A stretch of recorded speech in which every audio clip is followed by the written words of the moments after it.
All right, we're back for part 3 of this brilliantly written, but just miserably weird play. Also, what I was going to tell you guys, I know it says we're going to watch Antigone on your study guides, but we're out of time. And next week, I'll make sure I get your test to you early, probably.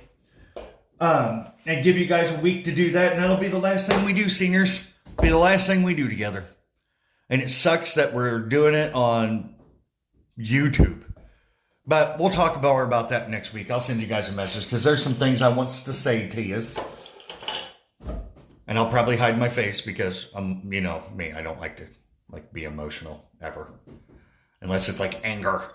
But anyway, let's finish this. It was Apollo, my friends. It was Apollo. He brought on these troubles, these awful things I suffer. But the hand which stabbed out my eyes was mine alone. In my wretched life, why should I have eyes when nothing I could see would bring me joy? What you have said is true enough. What is there for me to see, my friends? What can I love? Whose greeting can I hear and feel delight? Hurry now, my friends. Lead me away from Thebes. Take me somewhere. A man completely lost, utterly shocked. The mortal man the gods despise the most. Unhappy in your fate and in your mind, which knows all well. Excuse me. Would I have never known you? Whoever the man who has freed my feet, who released me from the cruel shackle and rescued me from death, may that man die. It was a thankless act. Had I perished, then I would have not brought such agony to myself or to my friends. I agree. I would have preferred your death as well. That's what you want to hear from your friends. I would not have come to kill my father, and men would not see not see in me the husband of a woman who gave birth to me. Now I am abandoned by the gods, the son of a corrupt mother, conceiving children with a woman who gave me my own miserable life. If there is some suffering more serious than all the rest, then it too belongs in the fate of Oedipus. I do not believe what you did yourself is for the best. Better to be dead than alive and blind. So that's what Oedipus is punishing him, how he's punishing himself. He thinks that he is too good or he's not good enough for death. He thinks he should suffer for what he's done. Don't tell me what I've done is not the best. And from now on, spare me your advice. If I could see, I don't know how my eyes could look at my own father when I come to Hades, or could see my own wretched mother. Against those two I have committed acts so vile that even if I hanged myself, that would not be sufficient punishment. Perhaps you think the sight of my own child might give me joy. No, look how they were born. They could never bring delight to my eyes, to the eyes of mine. Sorry, guys. Nor could the city or its massive walls or the sacred images of its gods. I am the most abhorred of men. I, the finest one of all those bred in Thebes, I have condemned myself, telling everyone they had to banish for impiety the man the gods have now exposed as sacrilegious. A son of lies, too. With such polluting stains upon me, could I set my eyes on you and hold your gaze? No, and if I could somehow block my ears and kill my hearing, I would not hold back. I'd make a dungeon of this wretched body, so I would never see or hear again. For there is a joy in isolated thought, sealed off from the world of sorrow. O Citharon, why did you shelter me? Why, when I was handed over to you, did you not do away with me at once, so I would never then reveal to the men the nature of my birth? Ah, Polybus and Corinth, his adopted mom and dad, the place men called my home, my father's ancient house. You raised me well, so fine to look at, so corrupt inside. I've been exposed as something bad, contaminated in my origins. Oh, the 3 roads in the hidden forest grove do thicket and defile where the 3 paths meet. You who swallowed down my father's blood from my own hands. Do you remember me? What I did there in front of you, and then what else I did when I came to Thebes. Ah, you marriage rites, you gave birth to me. And then when I was born, you gave birth again children of the child of the same womb, creating an incestuous blood family of fathers, brothers, children, brides, wives, and mothers. The most atrocious act that human beings commit. But it was wrong to talk about but it is wrong to talk about what is wrong to do. So in the name of all the gods, act quickly. Hide me somewhere outside the land of Thebes, or slaughter me, or hurl me in the sea, where you will never gaze on me again. Come, allow yourself to touch a wretched man. Listen to me, and do not be afraid, for the disease affects no one but me. Creon is coming. He is just in time to plan and carry out what you propose. With you gone, he's the one who's left to act as guardian of Thebes. So, Creon's going to take over, and he didn't even want the job. Alas, how will I talk to him? How can I ask him to put his trust in me? Not long ago I treated him with such contempt. Oedipus, I have not come here to mock or blame you for disasters in the past.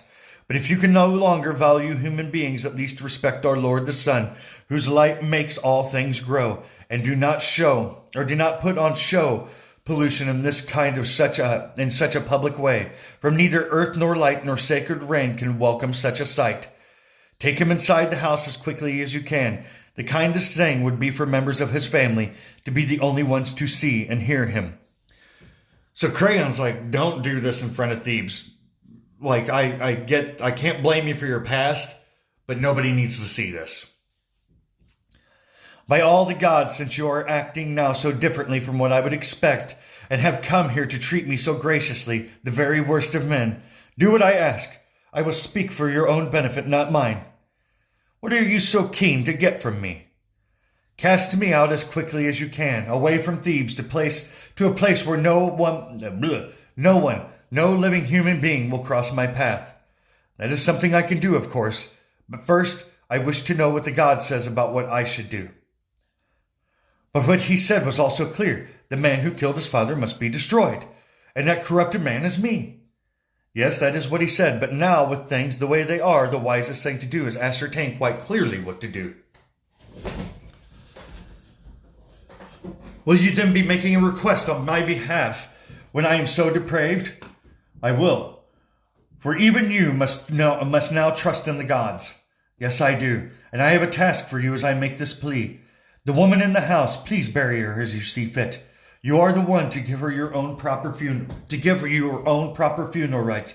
But never let my father's city be condemned to have me living here while I still live.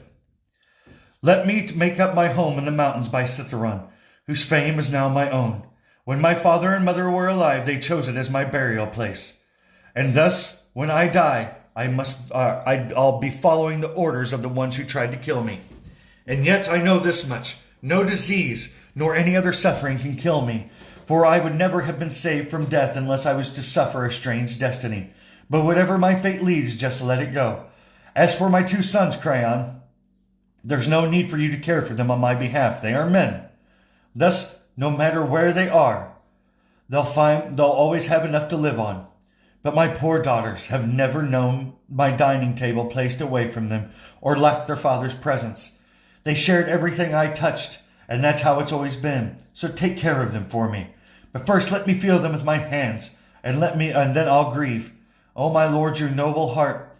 Let me do that. If my hands could touch them, it would seem as if I were with them when I still could see.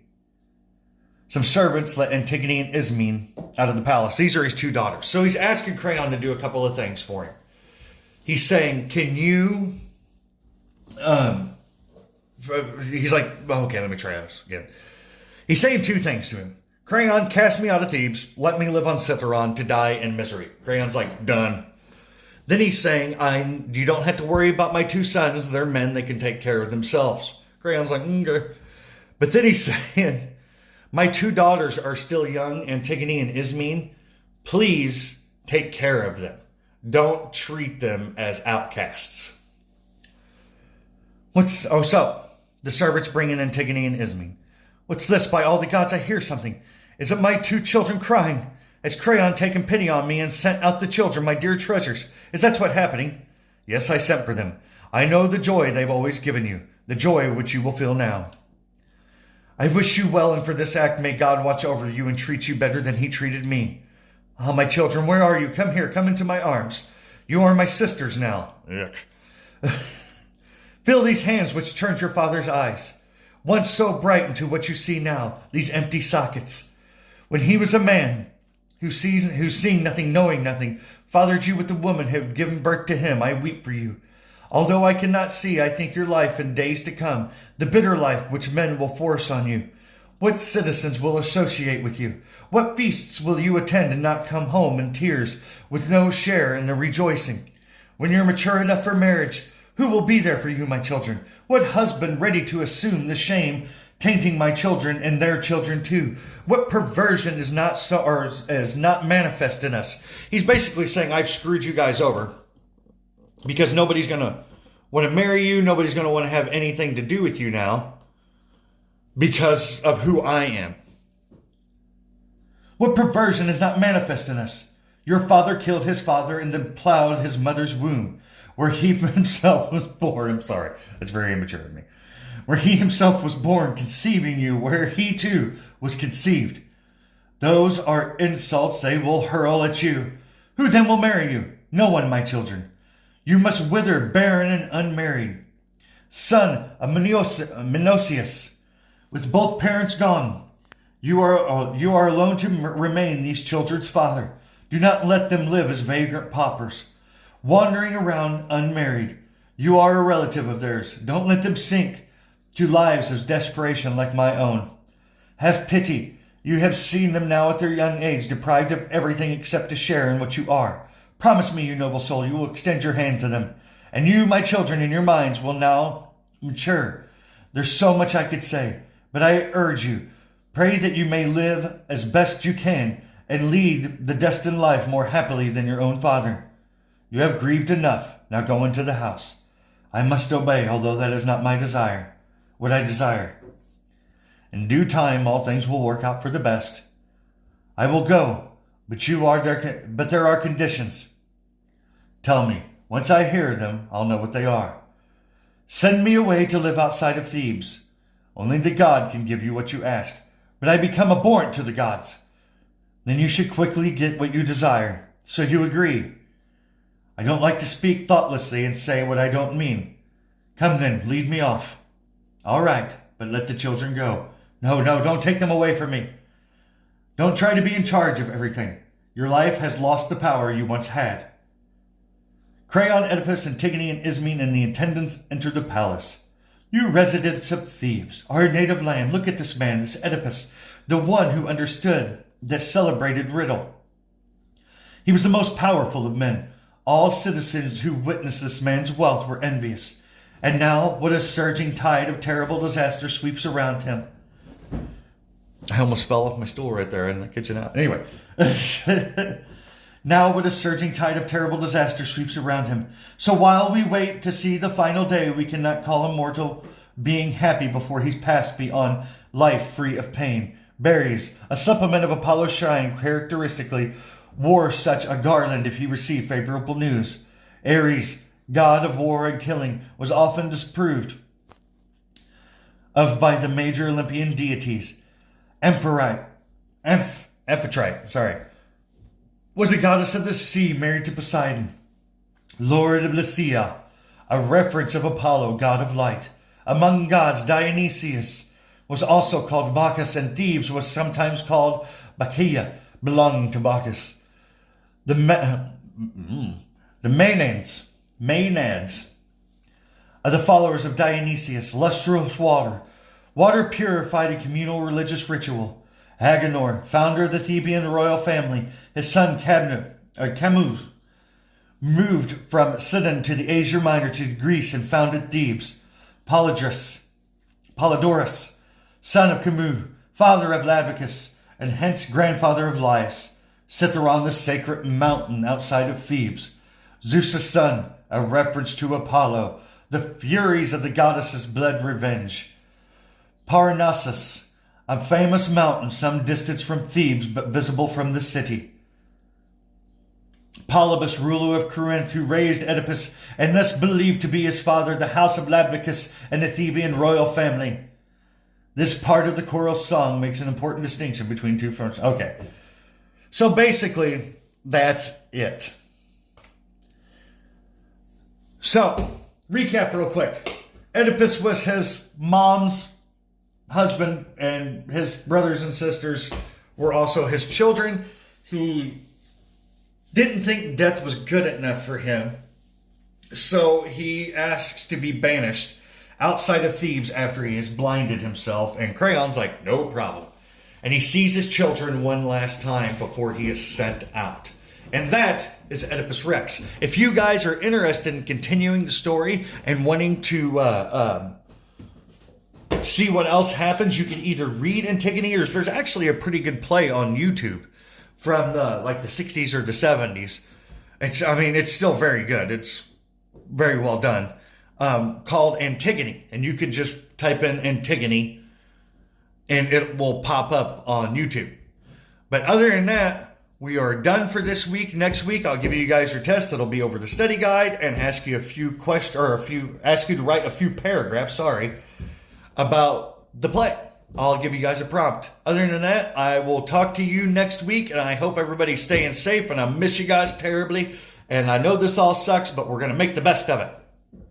Macaulay out. Peace.